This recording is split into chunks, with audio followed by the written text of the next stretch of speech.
Restoration Services for Historic Landmarks Foundation of Indiana, of which Cornerstone is a local affiliate member. And if you're not a Cornerstone member now, I'd like to welcome you to join us. We do have membership cards over on the table, and your membership to Cornerstone also makes you an affiliate member of Historic Landmarks Foundation and entitles you to all the benefits of their organization. We also have a sign-up sheet over there on the table, as well as some cookies and limeade, I believe. Please help yourselves. The sign-up sheet is really to help us keep track of who attends our workshops. Since you're here, it shows that you have an interest in the kind of things that Cornerstone does. And if you're not already on our mailing list for our quarterly newsletters, signing that worksheet will get you on our mailing list.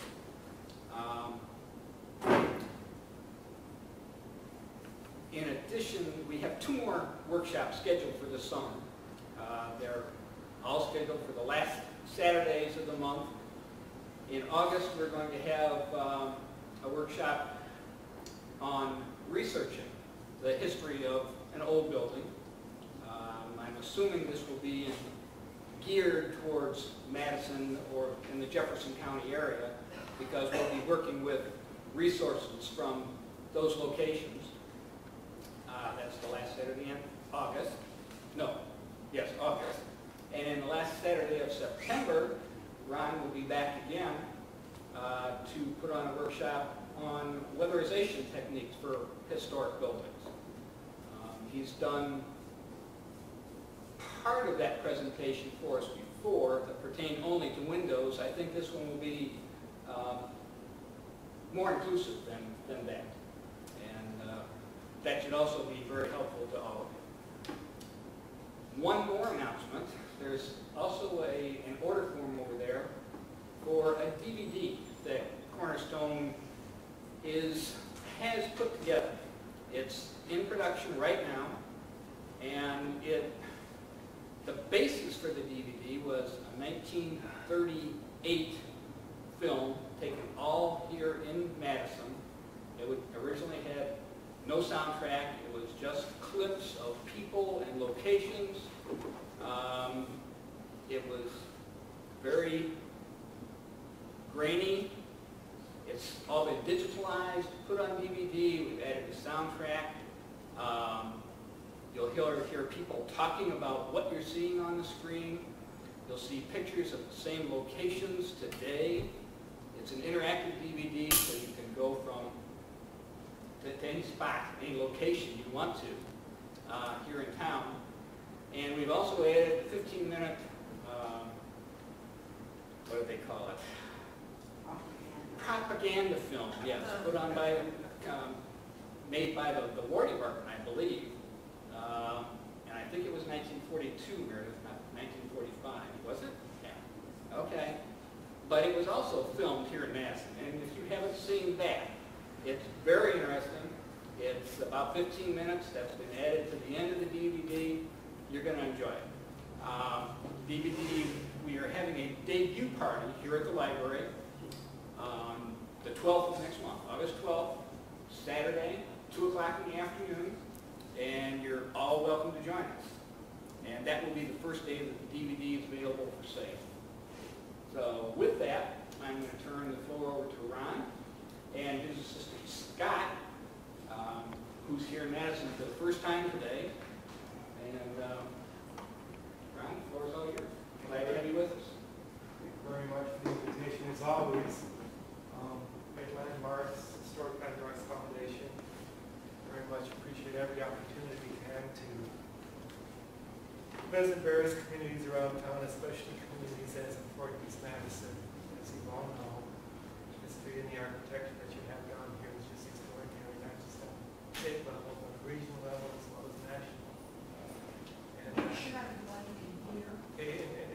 chance that we have to let you all know the wonderful work you're doing, I would like to thank you so very much from my personal heart, as well as the Landmarks heart, for all those efforts and those continued efforts. We had a chance yesterday, Scott and I, to meet with our regional director down here in the southern office to go to Hamilton and to Tell City. And you go to a community like that and you see the potential, of what Madison probably was, 30 years ago. And needs a lot of work and effort for that community to get a grip with the historic resources. And in such a way, they have very unique architecture, especially their sandstone buildings and mill down there. A lot of their commercial buildings and residential buildings as well. And I think as we can share with other communities what you have done here in Madison as an example, we certainly use that. And again, thank you for all your efforts and continued efforts in that regard to saving a wonderful community here, so important for Indiana's history as well as the region. With that in mind, today's topic will be alternatives to vinyl. Scott will be presenting here in a few minutes a PowerPoint that we put together, really Scott put together, on some basic research. We were able to pull off a lot of our resources. As you know or do not know, here at Landmarks in the Indianapolis office, we have a rather extensive preservation library with a lot of resources of archival books, libraries that people have donated to us, as well as all of the various periodicals on preservation, construction, what have you. That's available as a member of Landmarks to come anytime to use that as a resource. Plus, you also have a librarian, Suzanne Stannis, that is able to be communicated through by email or by telephone for her help to help you, direct you in regard of house research, any other types of technology, methodology issues that we might not be covering here over the course of our workshops, but will be in addition to that as well. Plus, you also have my name and my contacts to my department at Landmarks, which I'm always available, through email or phone to help you if you have any questions, any sense of directions on specific procedures and methodology. That's a good part of what my job is, to outreach to communities and to our members and supply that.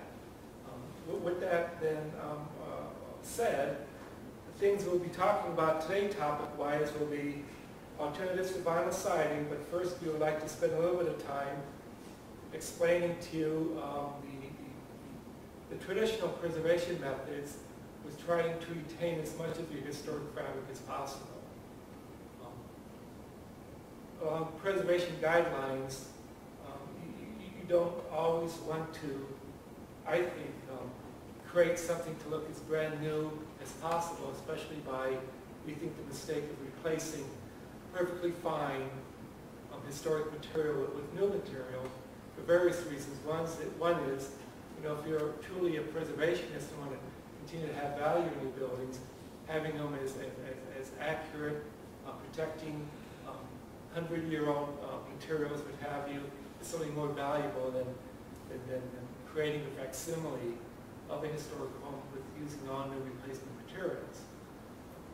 So keep that in mind. It's the example that we often show and share with often when you watch the Antiques Roadshow, and you bring in a beautiful piece of furniture, and they're trying to get a value and discuss the different features and the uniqueness and the specialness of that piece. And the appraiser says, well, currently this beautiful bureau is worth $5,000, but if it wasn't refinished, it probably would be $20,000, right? I mean, how many times do you hear that? The same thing with antique cars, same thing with the vintage homes. The more of the original you have, I believe it has more value than things that have been replaced. And then you also have the added benefit of the durability of materials, especially wood, which is produced 100 or so years ago, to the type of material that's available now. It's grown faster, it's not as durable, it's mostly sapwood, doesn't have the rot decay resistance that the old growth lumbers have. even along the same species. So we'll be touching on a little bit of that earlier in this program, and how we can repair instead of replace, and the reasons why. And also, I should talk about some types of efforts where if you do have some rotted materials, you can control that rot with special products, borates and impel rods, to stop the decay from continuing. Again, where you're able to hopefully retain that original piece of our historic wood fabric in lieu of having to replace it because it's rotten. Then we'll talk about new products out there that, depending on where you live and what guidelines you follow, that might or not be appropriate for historic buildings. The big guy out on town now is what we call hardy plank, and we'll be talking extensively about that. Where it's appropriate and where it's not, trim boards that are replacing dimensional lumber. Again, there's positives and negatives on all these things. It's just a matter of how appropriately they are used. And we'll talk a little bit about different species of woods. I have a lot of samples here of different types of wood to weigh to identify the species through grain, through face graining, and also end graining. We'll talk about that, and I think it'll be a lot of fun. And then we'll wrap up with some questions, hopefully to a lot of your answers. I'd like to have this more of an interactive program today with a nice crowd of 15 or so people, where we can maybe have more of a question-and-answer dialogue after Scott has his formal PowerPoint presentation. So I'd like to bring Scott up here and hand over the podium, or what would be the word, not real, but virtual. Thank you. As you know, I've been here before. I'm always grabbing for words, and I always appreciate an audience that helps me to keep being too embarrassed. So our virtual podium, Scott Drake, here you go. Thanks. First, I'm going to make sure everybody gets a handout. I think we may be a couple short, so if you can hopefully share, if you're here with your wife or buddy, kind of share those amongst yourselves. As Ron mentioned, I'm an intern in his Department of Historic Landmarks. I'm currently entering my second year of the Master's in Historic Preservation program at Ball State, and this internship is part of my coursework, so I've been thankful to be able to spend the summer with Ron. We've gone all around the state, got to look at several great properties, and I'm happy to be here in Madison today. This morning we're going to talk about alternatives to vinyl siding, and anytime we talk about the treatment of the historic fabric of the property, we want to start with the Secretary of Interior Standards. And the formal title of that is the Secretary of Interior Standards for the Treatment of Historic Properties. And that's used as a guideline put out by the Department of Interior, used as kind of a guideline for treatment recommendations, things that would be appropriate and inappropriate in different situations and at different levels of work. Those are available on the internet. If you're not familiar with those, it may be a good thing to research and kind of become more familiar with. According to the standards, there are several different treatment options anytime that you're dealing with a historic property. The primary option, the one that they advocate whenever possible, is the repair of existing materials. Obviously, as Ron mentioned a little bit in his introduction, you're never going to find anything that's more appropriate for the house than what you have on it. And the Secretary Standards encourages the retention of that material whenever possible. Unfortunately, in some cases, there are instances where that's just not possible, and then they would advocate a replacement in kind with like materials. So if you have, for example, wooden clapboards on your house, you would replace those with the same material, so wooden clapboards as well. And then finally, in some instances, depending on what we're dealing with, there may be a case where replacement with non-historic materials may be appropriate, depending on the local district guidelines and what exactly you're working on with your particular property. So that's kind of the outline of what we're going to talk about. First, for the repair of existing materials, there's two main choices.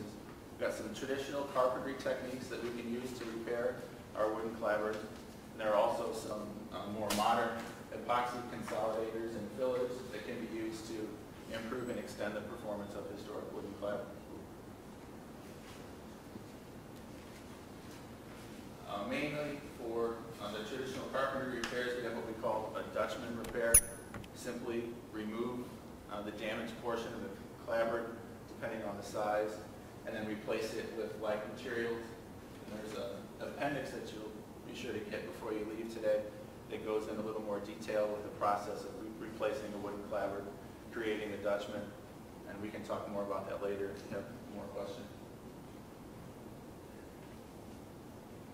The epoxy repairs, two main types of epoxy repairs. You can do consolidation or do a filler.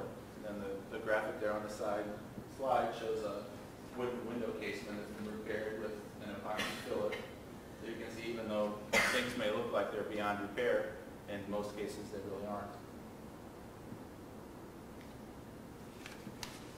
Epoxy consolidants are used to strengthen wood that has been weakened by rot. This is usually done in the early stages of decomposition. We start with a board there that's starting to show signs of weakness and rot. What we would do with a consolidant is a lot of the time pilot holes are drilled in order to allow the material to absorb, penetrate the wood a little more deeply. And then the consolidant is used to solidify the remaining historic material and prevent the rot from increasing.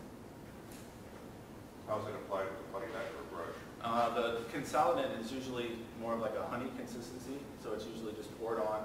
They, depending on which product you use, recommend different periods of time to allow it to saturate, penetrate into the wood before the residue is wiped off. You would use like a putty knife, or you can even sand that too, once it's dry. Similarly with an epoxy filler, create a Dutchman repair using the epoxy compound as the replacement instead of the wooden material. Usually used in more damaged areas or also in conjunction with consolidants if you have different regions of your clapboard that have various states of damage, different stages of rot. A lot of the time the epoxy filler, depending on who you're talking to in preservation, they talk about replacing things and doing repairs so that you can tell when the work has been done. And this would be an instance where an epoxy filler would be beneficial. It would be more easily determined that this has been a modern repair in this area because you know that you have an epoxy filler, whereas a wooden clapboard might be a little more difficult to determine when that repair is taking place.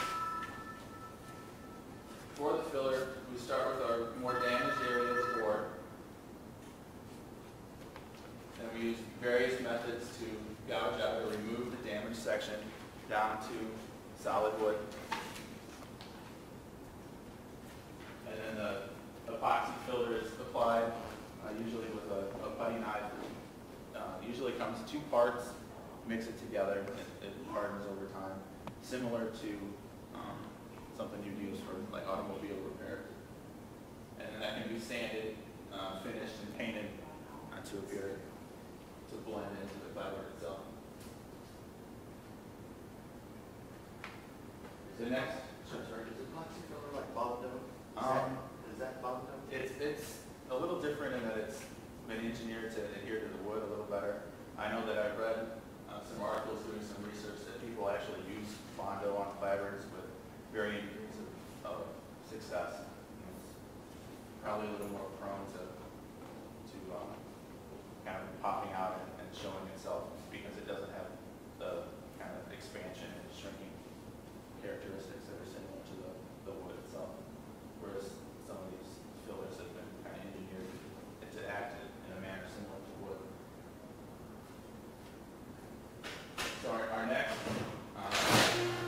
treatment option would be to replace in kind, and that would be, of course, replacing the original clapboards with modern wooden clapboards of a traditional size and shape, matching. Ideally, this would be done with salvaged clapboards if those are available at all. Usually kind of hard to come by, but if you're fortunate enough, that would be a preferred treatment. And as Ron kind of mentioned in the introduction, unfortunately, just a characteristic of the wood that we have available, new growth clapboards will not match the durability and longevity of the old growth lumber. Just the wood simply doesn't hold up. But there are some things we can do to extend its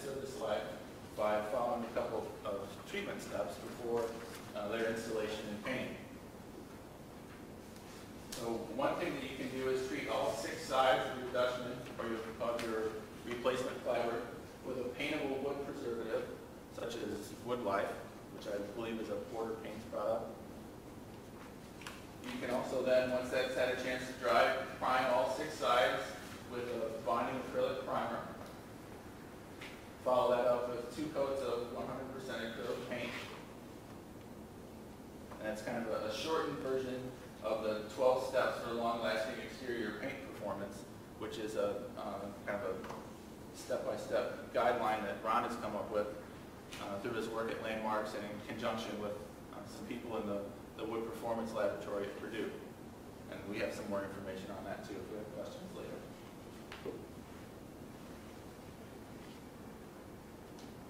Aside from the painting and the painting procedures and the epoxy treatments we talked about before, there are some other things that you can do to treat your clapboards to prevent the spread of rot and to stop that from progressing. One product is called an impel rod, and that is basically a borate rod that is inserted into the material. You can see there on the slide how if water penetrates that material, that the borate is then spread out through the wood, which prevents it from rotting. Also, as a kind of a good side note, it has an anti-insect effect as well. And there are also borate sprays that you can use similar to the Wood Life preservative that we talked about before. Where would those materials be available?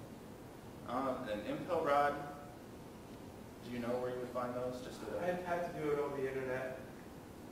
Look at Oracare, BORA-CARE, has a site, I believe, that it carries the sprayable or paintable as well as the impel rods themselves.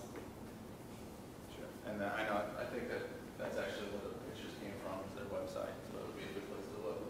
And one important thing to remember is if you're using a preservative like that and you plan to paint your clapboards, make sure that you use a paintable preservative, because we've had instances where you use a treatment that's not designed to be painted afterwards, and then of course you don't get the adhesion and the paint performance that you would expect. Other ways to increase the service life of our new growth wood would be to consider a rain screen installation. And this is actually something that's encouraged by some of the more modern siding manufacturers that we'll talk about in a minute. And essentially what a rain screen does is create an airspace. There you can see the lap boards there on the side that are installed between the felt paper and the clapboards to allow air to flow. In that instance, any water that penetrates through the clapboards is allowed then to dissipate. The airflow will allow that to evaporate and move through the building material instead of sitting and penetrating and then becoming an instance where rot and insect infestation become a problem.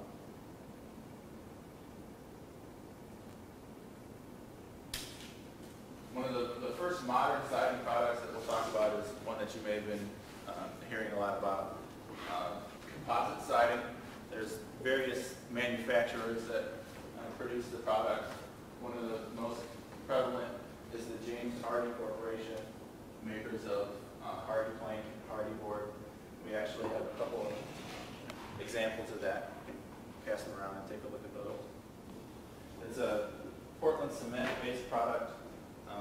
Depending on the manufacturer, some of them contain cellulose or wood fibers, different fibers that just consolidate the product. It's said, I should be able to type myself, but the smoother versions are advertised as having a wood-like appearance when they're done. So that's probably an argument that we can have later on. But there are various manufacturers, different warranties. I know that, I believe it's the Smart Side from Louisiana Pacific has what they claim is a 750 warranty. So 7 years labor and installation costs, 50 years of product warranty. I believe that's transferable. Some drawbacks of the composite siding. It's a new product. This is actually a newer version of an earlier product that unfortunately has had some class action lawsuits and things involved with it. But this is a new version, new warranties, but it's still not time tested. there isn't a building that's had hardy plank on it for 100 years, like we have numerous cases of buildings that have wooden clapboards that have lasted for much longer than that. And then the hardy plank also has varying degrees of acceptance in historic districts, so depending on how stringent your design guidelines are. You mentioned that last action lawsuit, what was that about? It was on the product. They had an earlier formation of the product that didn't last as they had advertised, considering with the water penetration usually. It would degrade. The manufacturers kind of played that off as installation problems. It wasn't installed properly. And it's something that they kind of went back to the drawing board and reformulated their product so that it would perform a little long last. So, kind of exaggerated with water. I mean, it wouldn't necessarily penetrate the house, but the boards itself would kind of erode and wear away and not perform as they advertised. And they at that point, advertise it as, you always hear about the next new up and coming thing, and it's the greatest thing, it's sliced bread, and everybody needs to put it on their house. But same company made the product. It's the same company. It's a new formulation, different installation instructions. A lot of them recommend a rain screen installation, like I talked about before, to allow that airflow back and forth. I think some of the problem that they had is that if you install it right on, like a Tyvek house wrap or something, it just holds the water up against it, and it wasn't really performing the way they expected it to in that regard. And so I mentioned that as just something to be wary of if you're considering hardy plank, is get out and do some of your own research and talk to people that have had it and used it, just to see how it's working in the field as opposed to. So how long is that being for sale? This version is newer. I think the original products came out, was it the 70s or 80s? Yeah, it's been around probably the 80s. And even the old asbestos siding is kind of an early version, different kind of fibers in it, obviously, but it's a similar concept as far as that goes.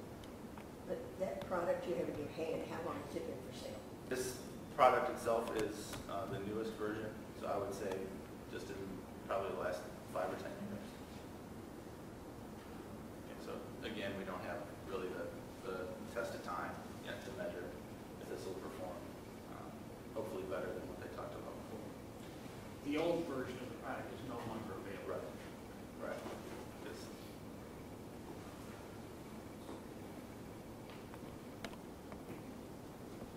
Next leads us to vinyl siding, which is kind of a hot button topic in preservation.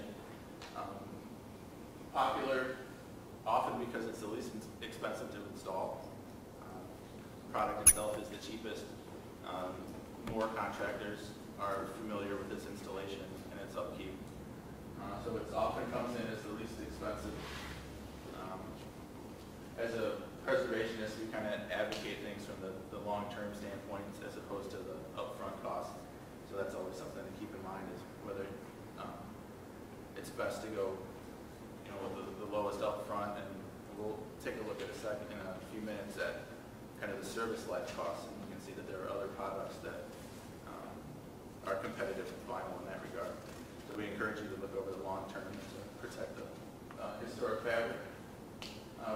Critics of vinyl say that it's low and no maintenance claims are as a result of the fact that you can't maintain it, and that once something goes wrong, it's time to replace it.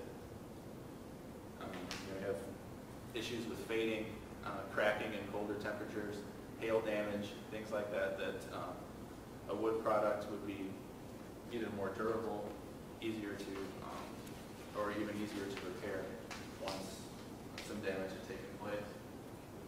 Vinyl siding, as we can see, we'll have a couple of pictures in a minute or two, can hide problem areas until it's too late. It's very much not watertight, and one thing that does a good job of doing is holding the water that it allows to penetrate in place, especially if it's installed kind of haphazardly and quickly, as unfortunately is the case. Vinyl also has drawbacks from the fact that the way it's installed usually covers the historic details of your house. And again, we have some pictures of that in your handout that we'll take a look at. It'll hide your decorative woodwork. For those reasons, we consider consider it not appropriate for historic homes. And that's something that's shared with a lot of historic commissions, disallow vinyl siding. And then outside of those things, there's also the environmental impact of vinyl siding. It's a plastic product, obviously polyvinyl chloride, that the manufacturing process has been criticized for its consumption of energy, its production of pollutants such as dioxins that are considered to be one of the worst things ever made by man. So there's something else to think about. Kurt Irwin, author of the Historic Preservation Handbook, kind of summed up his feelings on vinyl with this quote. It says, "It's generally considered detrimental to the material of the siding covers. The reason for this is that vinyl does not let airflow properly under the siding and does not let moisture move properly through the wall." So then again, that's where you get into issues with rot and mold. We have a couple shots of that here. On the upper left-hand corner, you see some vinyl siding that's been peeled back to reveal some water damage. As I mentioned earlier, it is very much not weatherproof, so water will get behind it, but then it's very good at trapping that moisture against itself and against, obviously, the substrate. You can see some damages occurred there. And again, in the right-hand picture, I have a similar problem where some wooden trim has been covered with vinyl siding and the moisture penetrates, and you can see the extent of the rot and the damage that's occurred there. All their screwdriver there in the pictures penetrating within the board. That's an exterior picture. And then you've got in the bottom left-hand corner some other criticisms of vinyl. It said it can warp and lose its shape when it's hit with heat, whether it reflects off the windows of the house next door, or if you have a grill in the backyard that gets too close, it can warp, and then also stain and mildew. So we have kind of double whammy in that picture.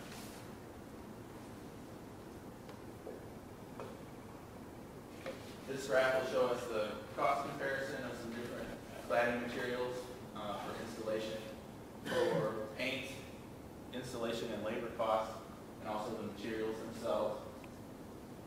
And you can see vinyl there in the bottom right-hand side comes in at the lowest. Materials itself are cheaper. The installation is similar to what you see with wooden cladders or with fiber cement, and obviously there's no painting involved with the installation of vinyl, so you would save there in that area. And if we look the fourth from the right, fiber cement, you can see the material itself is a little more expensive. The installation and labor is along the lines of vinyl, very similar process. And then painting costs, although they do have pre-primed and some pre-finished fiber cement products, so that's an area where maybe you could save on painting costs in the short term. And then two more to your left, I apologize, it's kind of blurry from me. We have the wood siding. The material itself is a little more expensive. Labor installation costs are along the lines of the other two. And then, of course, the cost of painting. But when we switch and talk about long-term costs as opposed to the short-term installation costs, if you look there at fiber cement on the right, we have new vinyl in the middle, and then a restored cedar clapboard on the far left-hand side. And those are divided into the initial cost, life cycle costs, and energy costs. So the initial cost would be similar to the installation costs that we looked at earlier. You can see that vinyl is among the cheapest. The life cycle cost is, again, something that we need to look at because fiber cement throughout its life cycle is going to probably need finish touch-up, painting touch-up. So there are some carrying costs that you wouldn't necessarily get with vinyl, similar to a restored wooden clapboard, where the life cycle cost would be a little higher than vinyl. And then also the energy cost that we need to factor in, the cost of manufacturing the product and having it in place. And when we add those together, we can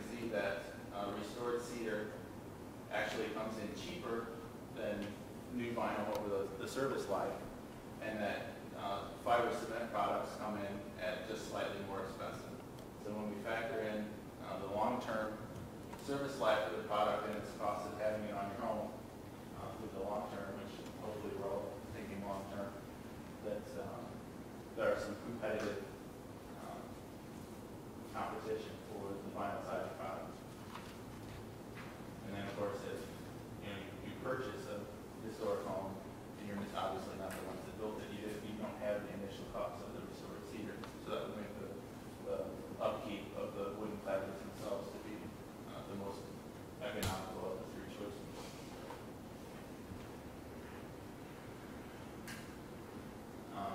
We had some questions about painting, economic costs of painting. I have a quote here from Bob Yap. You may have seen on PBS hosting About Your House with Bob Yap. In truth, you can hire a contractor to paint your house twice in 24 to 30 years, including the windows, soffits, and fascia. Never list a figure because the painter's doing the work, and have it cost less than installing plastic siding or vinyl siding that will last 18 to 20 years. And that's something that we've seen in practice through Ron's work at Landmarks as well.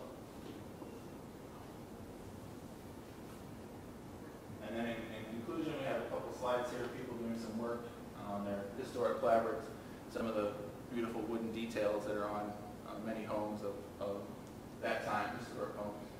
And I hope that in conclusion, I've tried to make the argument that you won't find a more economical, more durable, or more longer lasting finish for your house than the wooden clapboards that are already there. Based on the difference between old and new growth wood, the new modern materials that aren't as time tested. I feel safe making that statement. The best thing that you can have on your house in most cases are the wooden clapboards that are already there. Questions before we move on? I think I agree with you. I think that's good. But part of the problem is finding companies or people that can do that kind of work. It's not always so easy. That's not sure vinyl, but it's difficult sometimes to find someone who knows how to do these things. I think that you'd be surprised that depending on the extent, of course, that there are a lot of things that you can do yourself that would make that a little more competitive. And we can talk about the kind of process for that. And then it's obviously good just to network, maybe active in an organization such as Cornerstone, where you can get together with historic homeowners and say, well, I have this problem. Who did you use when you had that? And just kind of word of mouth and go by reputation.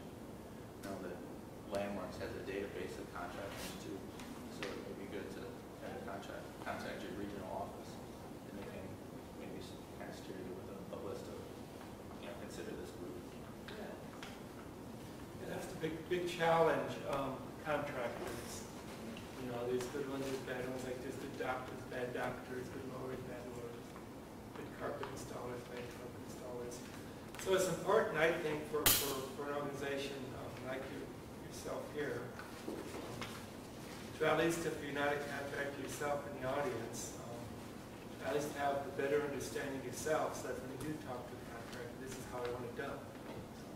Not the way you want to do it, how you always have done it, which may or may not be appropriate, but this is a proper way to do it, and these are the ways you can save money and be more cost effective, and protect your historic buildings as well. And as Scott has said, we at Landmarks have a database of contractors. We're always looking for contractors. We met one again in Tell City yesterday when we were down there in the Hamilton area as well. And that seems to be somebody that's very interested in doing this type of work and is willing to learn how to do it. So it's important. And I think the more, it's sort of like anything, once you get a critical mass of people looking for a specific trade that isn't in that community, if there's enough people asking, then that'll also attract people that would like to join, in that trade, learn the skills, and start to offer that to the community as well. So, I think the more interest there is in the eyes of a business person, contractor, you would see there an opportunity for them to learn these new techniques so that then they could offer that, almost as a new market, to new customers, which you may not be addressing right now because he's putting vinyl siding on everything, for instance. It's all comprehensive, what comes first, the chicken or the egg, the contractor, the homeowner that has a need, and trying to work it out together. And again, the more times we have opportunities like this, the more contractors are also have an opportunity to attend and find out how to do things as well. On the list of contractors that you have, do you endorse them, or do you just have a list of people that come to work? The list is actually made up of contractors that have done work for us that we're pleased with. Now maybe it was a good day for them, and they did a good job, and you don't do anybody else a good job. I mean, that's always possible. So we suggest, if you ever have any a reference from us or for anybody, do your own homework. Ask for references, make calls, ask your neighbor. The best reference is getting it from someone that's been pleased by somebody doing it for them already. And then they say, you're happy with them, well, the odds are increasing there also. You'll be happy with them as well. So it's a networking thing, the more the more people you talk to about, the more you share contractor information with each other. Angie's List, I don't know if you have an Angie's List down there, down here. And in Indianapolis, it's a database, or it's sort of like the Better Business Bureau. Are you familiar with Angie's List by chance? That they have a list of all the different businesses, and as people use them, they have an opportunity to contact Angie's List to let them know if they're happy with their work or not. It's not necessarily an arbitration, organization like Better Business Bureau would be, but it's an opportunity for the customers to get feedback on specific tradespeople so that you among yourselves as consumers can see if those are the people you want to work with or not. Obviously, if the contractor has a lot of bad stories about them, bad comments, you might want to avoid them versus somebody that has a wonderful record with Angie's List, for instance. And Angie's List is expanding. I'm sure that one day it's an internet-based business, but it will just continue to grow into other smaller communities as well, if it's not around here already. So that's another avenue. Better Business Bureau, I'll check them out as well, see what kind of complaints have been, submitted to them. Unfortunately, not everybody belongs to the Better Business Bureau, so you're still limited only as those that are members. Hope that answers it somewhat. A couple comments I'll make in regard to Scott. First of all, I think Scott did a fantastic job. Very nice presentation, nice overview. I hope you all agree.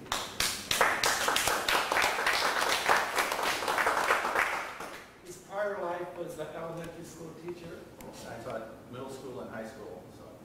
So he has good speaking skills, I think, and very organized, and he truly has been a blessing for not just myself, but for Landmarks as well, with his hard work and his professionalism and his great speaking quality, which I often am a little short of myself. Pardon me? I'm used to people interrupting me to see if they can go to the bathroom. A couple of things I want to mention just for some added information, especially when you use the epoxy. Scott was describing consolidating versus filling. You always want to use a liquid consolidant before you put the patching material in. Consolidates the fibers, make it more receptive for the filler. Often I see the Adatron, for instance, a brand that we recommend, ABATRON. They have a website as an epoxy repair product. That sometimes they use the filler without the consolidation of the liquid, and that patch sometimes falls out. So it's crucial that you use the liquid every time you use the patch. But of course, you don't need the patch always when you use a liquid, especially when you're trying to saturate an area like Scott was describing, with drilling the holes and letting it soak into the area, and then letting it overflow that, and then sand it smooth and work out with just the liquid epoxy itself. Another thing that I would like to share is that with the MPEL rods and the borate is a relatively environmentally safe material. It's basically a natural salt that is mined, but it's not really toxic other than what salt is naturally. And And it really works well, you know, because it's very salty and very acidic in that regard, that critters and mold and mildew, of course, does not like to eat salt. So they avoid that area. The only problem on the backside of using any type of borate product is because it is water diffusible. Eventually, if the surface is getting continually wet, it's not protected, then the borate will eventually just dissolve and disappear. So in a way, it's good because it diffuses into the wood with moisture, but then it also eventually will, you know, actually just totally remove itself and dissolve and break down and disappear over time as well. So borates are somewhat problematic in terms of the very long term, but for the very short term, they work very well.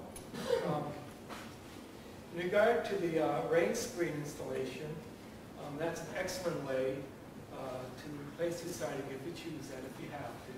Certainly a great way if you put any kind of additions to your home, that you want to probably use a rain screen application to extend, especially the life of the new growth lumber, which is not as good as durable and insect resistant, rot resistant as the old growth is. And what we found out is that please do not put either the hardy board or siding of wood of any sort directly upon tieback. We're finding out that it's trapping the water behind, as Scott was saying, causing rot from the backside in. And we have seen just this past summer, 2 instances that within 18 months, new poplar siding directly placed on tieback has rotted out from the backside within 18 months. I mean, it really is awful stuff because it's not very, very breathable, you know, that tieback product, and it's not just appropriate at all, truly, unless you use a rain screen detail, and then that's appropriate, where you're furrowing out on top of the tieback and then basically starting creating that airspace channel. Another thing about the composite siding, even the smooth stuff, it does not look like wood when it's painted. I'm sorry. You look down the side of that, it looks like concrete, because that's what it is. You know, it just has a little bit of that sort of patchy kind of concrete look. It does not look like paint. Now maybe after 3 or 4 coats of paint, the paint will gradually smooth out and start to look, you know, appropriate by filling itself in. But a couple coats on this stuff directly, it still looks like cement. And I can pick them out. I don't care where you go. The other problem we found out that if you install any of this fiber cement product, either trim or siding, do not shoot it on, hand nail it, and set the nail flush. Do not attempt to have your nail gun or your pneumatic tool or what have you, forcing the nail through the skin of the face. It creates this blister it causes a protrusion like a washer to the material in a raised area, and it will be picked up by your paint because it will be sticking out beyond the surface. It looks like crap. You know, honestly, you really just need to make sure that that nail is just set flush, and do not make sure you penetrate the skin. It's also then an avenue for water penetration. And I start to see a lot of these cement products around the nails that have been set and start to erode there. Like Scott was saying, like the Louisiana Pacific product, it's been very problematic. How about let's take a little break and stretch your legs, have a glass of water or what have you, and we'll be back here in maybe about 5 or 10 minutes, if that's okay with everybody.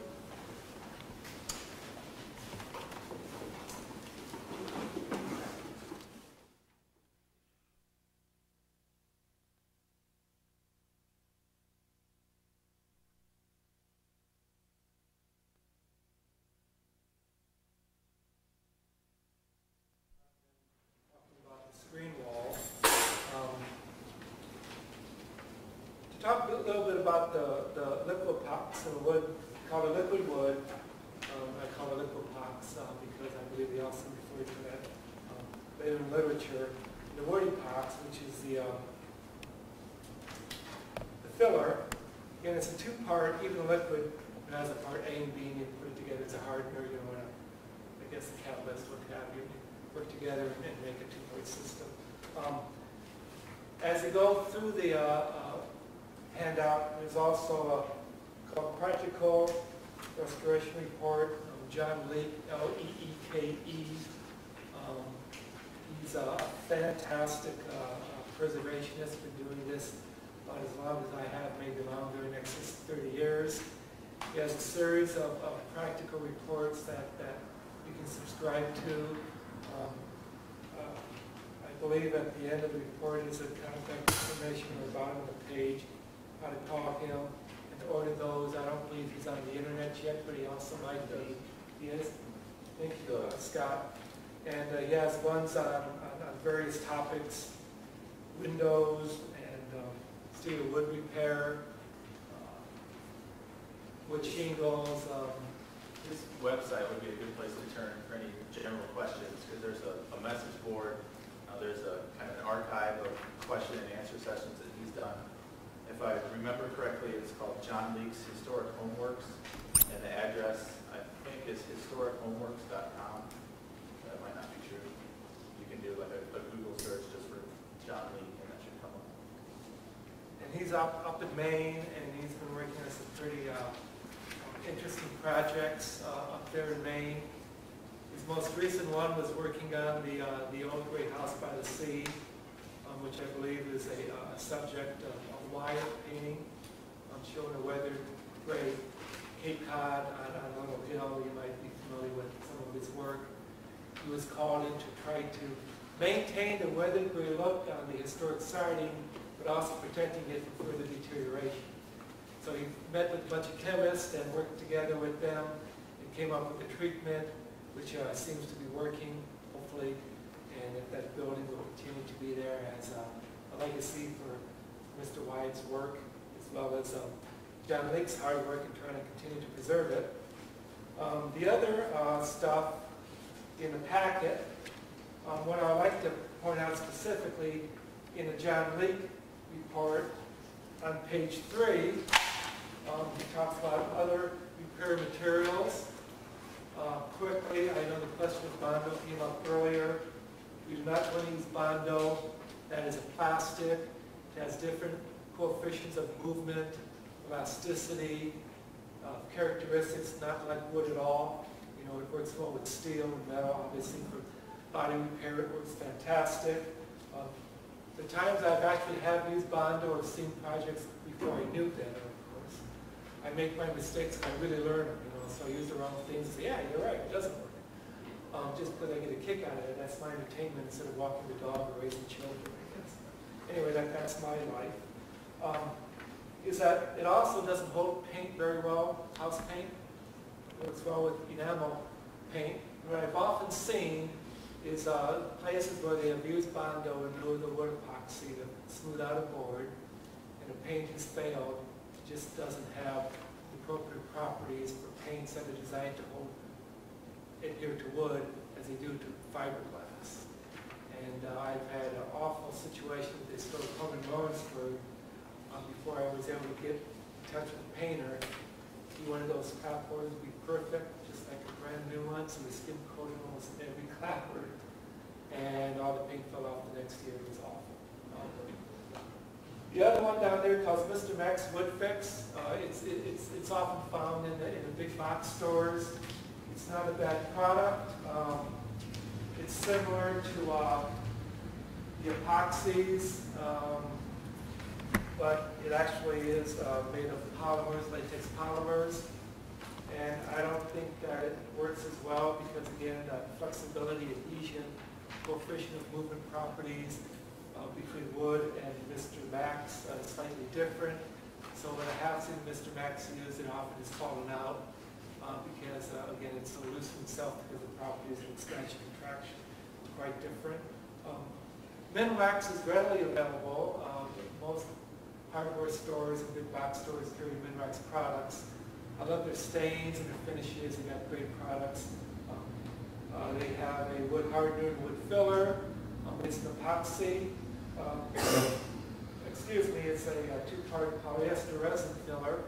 Again, with different properties than the Avatron, the epoxies that we're recommending. But the products that have the epoxy we recommend, for various reasons, again, doesn't seem to work very well as the Avatrons do. But For in terms of interior work, like maybe a piece of flooring or baseboard or casing or window in the interior, it's an excellent, very inexpensive product to use relative to the cost of Avatar. But it's a pretty good report. It walks you through all the different procedures and steps, and gives you a toolkit and a ready kit, and how to contact for the Avatar itself. Have an address and phone number on page 9. Just excellent stuff if you want to do any type of repair. The next section of our handout gives a description of patching wood siding. So you pull out a specific section called This Old House website reprint. Gives a pretty good step-by-step procedure and nice photographs and descriptions as to how to do that. Making sure you want to make sure you pre-prime the back of that new siding if it's wood or even if it's hardy plank, and to make sure that you copy it in well and fasten it nicely again without the nails if it's hardy plank, penetrating the surface.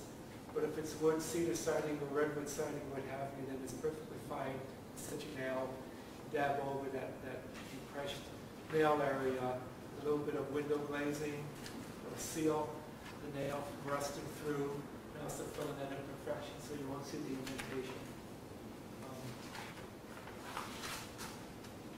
Additional from the finish line, from the wood, the Forest Products Laboratory article in here, talking about before you install wood-based siding, and talking about back priming, talking about making sure you don't directly put the product over any kind of house wrap or semi or unpermeable building papers and wrappings.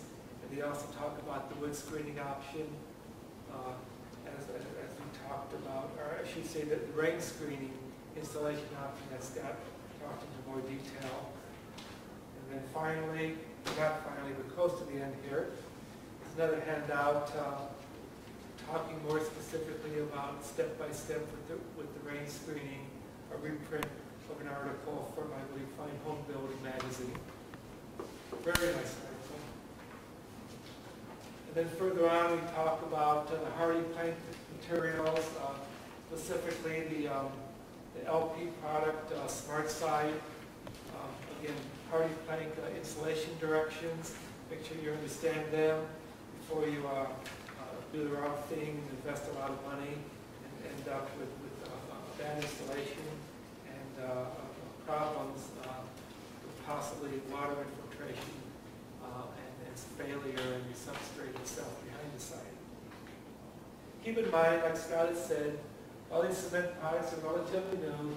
They've been around for 20 years, but they really haven't been extensively used, to the degree that we really have a very good history. So far, they seem to be pretty well. They certainly don't rot. They can, as Scott described earlier, sort of erode away and delaminate. It's basically just concrete and cellulose and wood fibers under pressure. So imagine that if it could delaminate, and moisture gets into that, it's basically paper, and that's the problem. We solved that, I believe, by actually sealing the edges, which caused a barrier between the cement fiber products themselves to give it more durability. But I believe the problem is when you penetrate that and expose those unsealed areas internally is where you start to have the deterioration.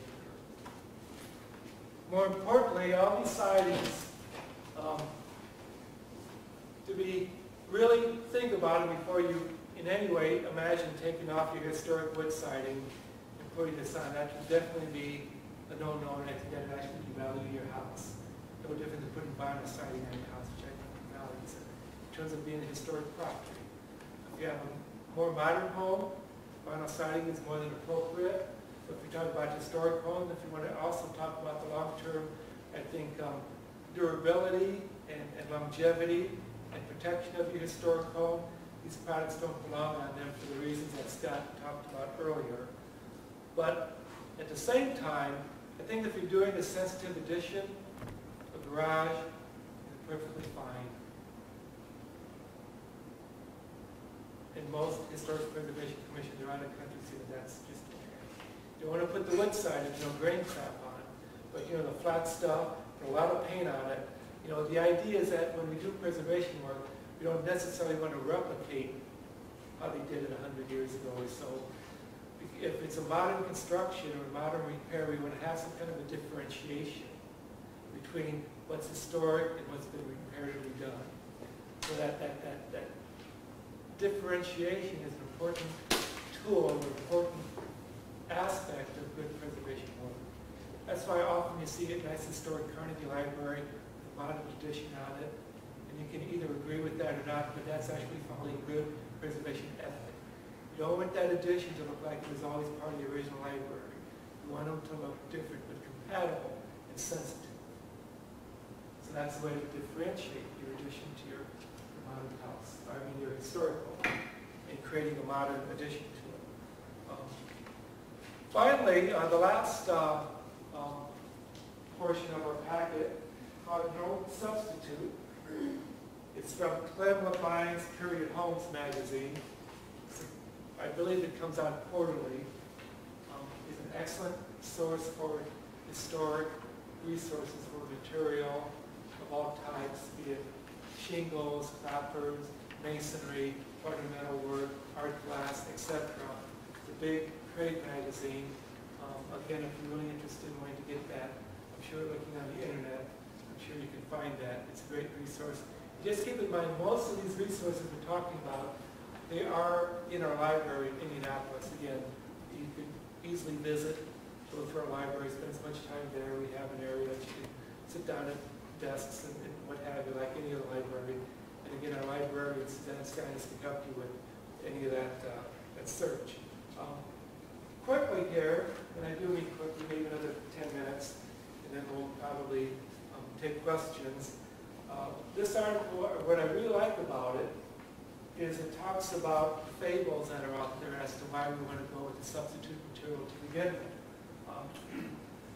And you might want to read along. I'm not going to read this verbatim, but just down the list here, a couple of things I want to point out. Number one fable is that replacement is cheaper than repair. And just the last chart we had up there showing the long-term cost of a service cost of product. Obviously, repairing what you have was a lot less energy, a lot less expensive, a lot less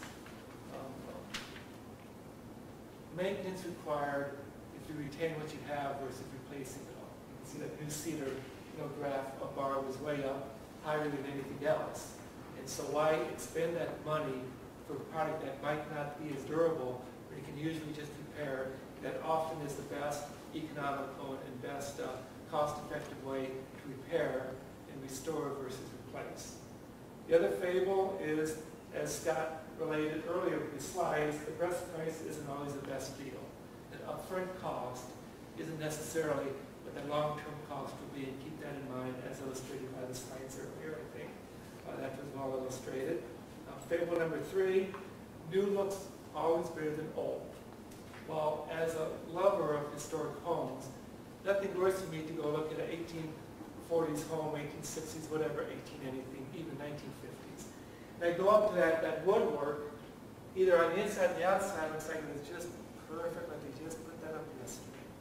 To me, that historic character has been lost by not seeing that life of the material that has possibly failed and been removed and been gouged, and the kid ran a bike into it. I mean, all those kinds of interesting characteristics over life put and applied to a building by accident or by purpose creates a patina that I believe I find very interesting and very enjoyable.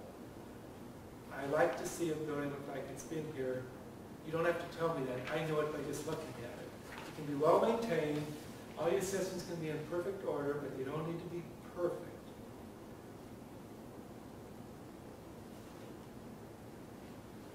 Fable number 4, replacement materials is often more energy efficient than repair. I don't know if you take all your wood siding off your house and put a piece of plastic about that thick on it, it's going to be more energy efficient. I can see the data on that. It leads me to believe that it isn't. Hardy plank certainly is no more efficient than wood siding, so I don't know if replacing what you have is really providing you with any more energy efficiency than replacing it with any type of new material. Again, if you come back in September, we'll be talking about weatherization. I think you'll be astounded at some of the things that can be done very inexpensively without spending a lot of money to really dramatically impact what it costs to heat and cool your historic. Favorable number 5, no maintenance is the ultimate goal. Everything has a maintenance cost to it. Stone, brick needs to be repointed every so often. It wears away, the joints fall out. Nothing is maintenance free. Vinyl siding is maintenance free because next time it wears out, you just tear the stuff off. And you'll replace it with new again. I mean, that's what you're buying. It's no maintenance until 20 years later when it falls off, cracks off, or fades so bad that it's an embarrassment to have on your home. Those are the basic fables, and the article, again, at your leisure, pretty much describes why keeping your siding, and in this case also your roofing materials, for instance, if you have slate on your house, is actually better, more cost-effective material than replacing it with an asphalt or fiberglass shingle, which really isn't, the topic of our conversation today. But in regard to siding, we described things pretty well. Talked about the maintenance issue and the sense that if you use vinyl siding, it takes away from historic character just by the way it's built. Often, like on a 4 or so exposure piece of vinyl, it's usually 2 courses, right? And they have the seam, and you got your seams every 12 to 16 feet. And real quickly that it's not real siding, even if the salesman tells you it's going to look like that. Because as joints aren't great, you can pick out those double joints easily. And more importantly, in terms of vinyl siding, is that J channel that is around every window, every door, that just adds another 3/8, 3/4, 5/8 of an inch of a detail, which visually looks inappropriate versus how the historic siding would have you looks up against your typical wood corners and casings. Talk about, on the bottom of the handout, again there, if you're following along, that chart similar to what we talked about, probably the exact chart is that's that head up there. And finally, a couple quotes that I'm going to read out of the article on a very page that has a chart on the bottom with the 2 point facades on there next to the last page. For those people who say they do not want to be bothered with the hassle or expensive painting, the annual cost of paying someone to paint every 7 years comes to roughly $500 per year, which is about the same as the annual cost of replacing the vinyl siding every 20 years. Similar to what Bob Yap said earlier in a quote on the slide. Finally here, the total ownership cost for new cedar siding is roughly 33% more than for new vinyl, as opposed to 150% more when looking solely at the installation cost. The $16,000 difference between the two, when spread out throughout the 50-year period, amounts to a little more than $300 per year, which is not that much of a premium to pay for material that can maintain the historic character of the home. But in ending, I'd like to thank everybody for coming. Thank Scott for his excellent presentation. Thank you for a videographer. Thank you for Historic Madison. Thank you for Meredith. Thank you for everybody. And I want to show Scott the rest of town and have some lunch. Anybody would like to join us, feel free. Any questions, comments? Just a couple of questions. I've got an old house that has asbestos siding, and I've looked under the asbestos, and it's got the asphalt paper, roofing paper, but it's foil on one side. Do you have any idea what I can expect to see under that? That shouldn't be a problem because asbestos is first of all, it's not permeable, so moisture isn't passing through it. And felt paper, isn't letting the moisture through your walls, which vapor moisture. Your house is constantly exchanging vapor between the outside of temperature of the house on the inside, depending on temperature, humidity. And I think maybe if well, when we talk about weatherization in September, we'll talk about the physical dynamic of that. And so if the siding is caulked well and moisture isn't getting around a caulk joint or a crack, and the vapor moisture isn't coming through from the inside to the backside because of your felt paper, you shouldn't have any moisture behind that asbestos siding. So you shouldn't have a problem. You probably would have a problem unless water is literally getting in somewhere, and that's a different dynamic. But if it's all tight, and caulked in and properly sealed, I don't think you should have any trouble. Because actually the felt paper is somewhat, it doesn't pass through moisture, so even if it got on the back of the siding and on the face of the black paper, it's not going to get into your siding, the sheeting, your studs. That's a good barrier in that regard. And also, next time I hope you'll have something on the mailing roof. A lot of the old houses have the standing seam, and I think mine originally had standing seam, but it was replaced about 50 years ago with what they call 5V roofing, and now that's starting to need replacement. Again, that's one of those trades, like a lot of them that are sort of like ready to get a good tin guy, metal guy, to actually even have the equipment to do the old time, crimped over standing seam roof, which is so much different than the barn type metal siding, roof systems that they use now, like on metal pole barns. I mean, this has a different detail; it just doesn't look right. And so, trying to find people that do that is a challenge. But we find out that often, if you can keep your roof coated and painted, like any material, being metal, it needs to be painted and coated regularly. And if you're able to control usually where the seam stands up, along that often we see a lot of pinholes and corrosions beginning there. That's where it usually fails. So it's important to make sure that that's in good condition. I've seen roofs last, I've seen roofs from 1820s that are lasting, almost, gosh, that could be almost 200 years now. They're, maintained like anything, and there's no maintenance. It's all maintenance in some sort, maybe low, but still always maintenance. So I'll look and see what you have. But again, that's not the historic roof anyway, so you probably don't end up doing something like that again, right? Have you seen the movie Tin Men? Yes. Yeah. What a fine movie. That's hilarious. About the aluminum siding salesman. Back in 1950s. Yeah.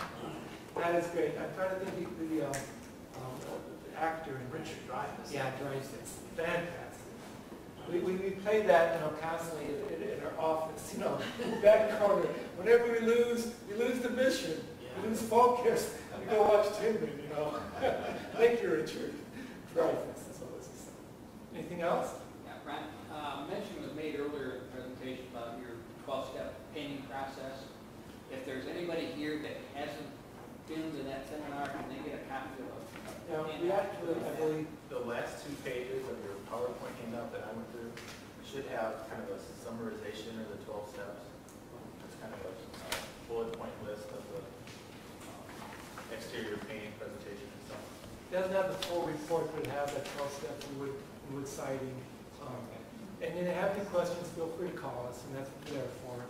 And if you actually want some additional backup information for that, we also have, it's not 12 steps, but it's like 10 steps for how to paint brick and masonry. It's similar, but slightly different. Actually, less complicated than the wood because masonry, has a more of a durable character by nature of its composition and sort of. Again, feel free. If you need any of that, give us a call. How about insulating frame house, wooden siding, and insulation? I know that's a little bit different from what we're talking about, but it's similar. That's what's going to come in September. Okay. You got to wait 2 months, but it'll be in time to do it before the winter hits. Yeah, I'd rather, just hold that off and keep everybody in suspense. Because there's some controversy there. And, back, say 5 years ago, don't insulate your frame houses because you don't have your paint peel off your house. Finding out that isn't like we thought it was. There's the physics involved there, and once I think I explained that, you'll understand when you can and when you should and when you should and what you should look for. And again, that's in September. I don't want to take half of the program away. Good? One more comment. Being where we are, we often have difficulty finding some of the products that you made mention of in here. Something as simple and used to be common as wood light, wood preservatives. I searched high and low around here and could not find it. If anybody is having problems finding some of these products, I found my best source, and this is an endorsement, and they're not going to have everything, but Ford Lumber can order an awful lot of stuff that they don't have on the shelves, but if it's in their catalog, they can get it for you. They're a very good source for Yeah, products. wood life is something that used to be pretty readily available in any hardware store because before we painted anything, we bought a piece of wood, put wood life on it. That's just what you did. You didn't think about it. That's just how you went about doing a repair or building something. And of course, we've forgotten that, or it's too expensive, or the painters don't do it that way, or we're trying to be cost conscious with their dollars, so that's something that fell away. But we're finding out that that's crucial to keeping the new latex acrylic paints on our houses, and also protecting, the historic fabric. Again, that's a whole conversation, a whole workshop that maybe we can come back sometime and put that on again. But with that in mind, the Wallman project, I'm constantly getting people say, where do I get the wood line? It's made by Wallman, W-O-L-M-A-N.